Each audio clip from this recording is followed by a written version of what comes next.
Irei dar início agora à minha apresentação, na qual irei explicar o princípio de funcionamento de um gerador CC.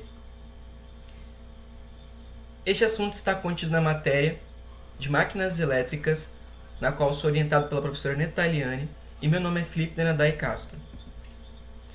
Para iniciar nossa apresentação, temos aqui um GIF que está exemplificando o funcionamento de um gerador CC, na qual podemos identificar que temos um ímã no lado esquerdo, outro ímã no lado direito, se tratando do polo norte e sul, linhas amarelas indicando a direção do nosso campo magnético uniforme.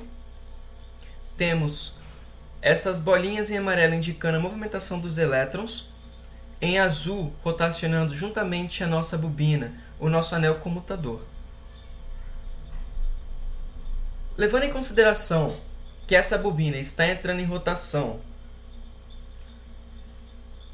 por uma força externa, ignorando a situação que aqui embaixo é uma fonte de tensão, podemos considerar que nossa bobina ela está rotacionando dentro de um campo magnético uniforme.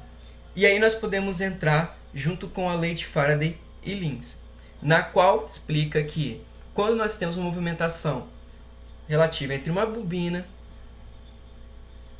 uma espira, no nosso caso aqui uma bobina, e um ímã, gerando um campo magnético, nós teremos a indução de uma força eletromotriz, na qual teremos geração de uma corrente induzida.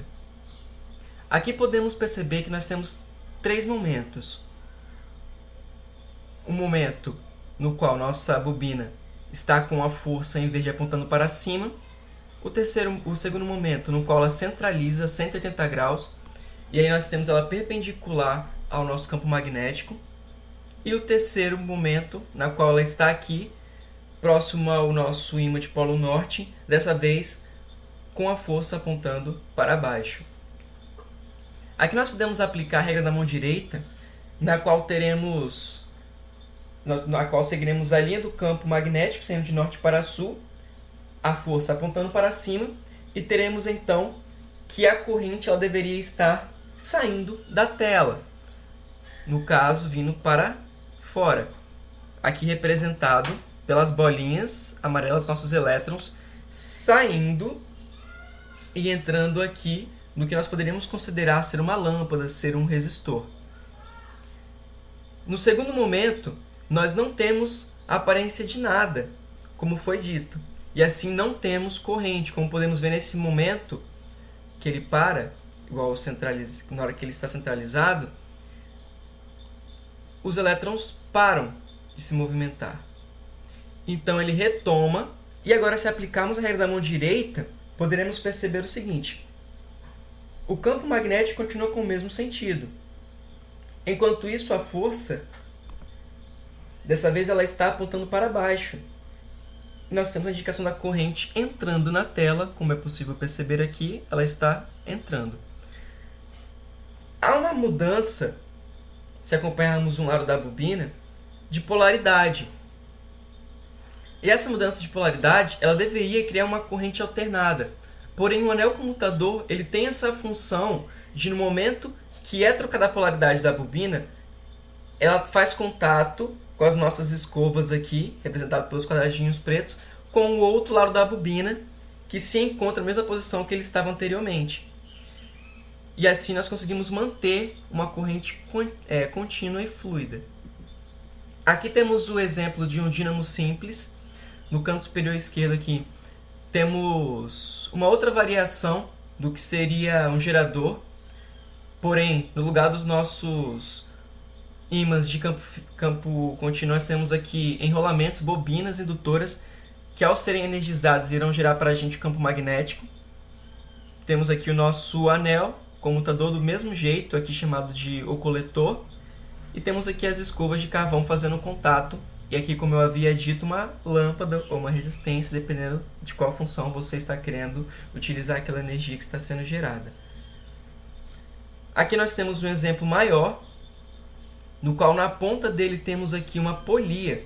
Essa polia ela é responsável por receber a força externa que irá gerar o torque no eixo do nosso motor, no qual se encontram as bobinas, que irá fazer a movimentação da bobina dentro desse campo magnético, gerando energia para a gente, conforme foi explicado. Temos aqui o nosso coletor, que irá ser responsável pelo momento que a bobina faz a troca de polaridade, para ele continuar a mandar a corrente na mesma direção, nossas escovas fazendo contato, para que assim possa ser puxado o fio de forma externa e assim a gente possa alimentar o que desejemos utilizar a corrente que está sendo produzida. Aqui irei apresentar agora um exemplo prático de um motor DC que eu tenho aqui em casa, mostrando que a construção do motor DC e um gerador CC é praticamente idêntica. Bem, aqui temos um motor DC, assim como foi dito na aula, ele é utilizado nas batalhas de robô. Esse aqui é para locomoção, é um motor de 500 RPM. No caso, ele está aqui sem a redução de cima porque ela está quebrada. Então eu aproveitei só o motor puro, os terminais, e eu estou com uma bateria aqui de polímero de lítio. Essa bateria, ela é DC, ela é corrente contínua. Como podemos ver aqui, eu vou fazer uma ligação, tentar aqui com uma única mão. Ó, coloquei um, vou conectar aqui no outro com cuidado, vocês vão ver que vai ligar. Ó, o motor é um motor normal DC, olha. Pronto. Agora eu fiz a ligação aqui dos mesmos fios que estavam sendo alimentados pela bateria de polímero de lítio. Conectei aqui no meu multímetro. Ele está na escala de 200 mA. Irei fazer aqui a rotação no eixo e vocês vão ver que vai alterar lá. Como podemos ver, o motor DC ele também serve como um gerador CC. Aqui estamos em corrente. Podemos mudar a configuração para fazer uma leitura em volts também. Mudei aqui a escala para 2 volts, como podemos ver está em 0. Motor parado. Se começamos a adicionar um torque aqui no eixo dele, temos uma leitura de voltagem lá no nosso multímetro. Essas foram as referências de onde eu tirei todo o embasamento para a minha apresentação.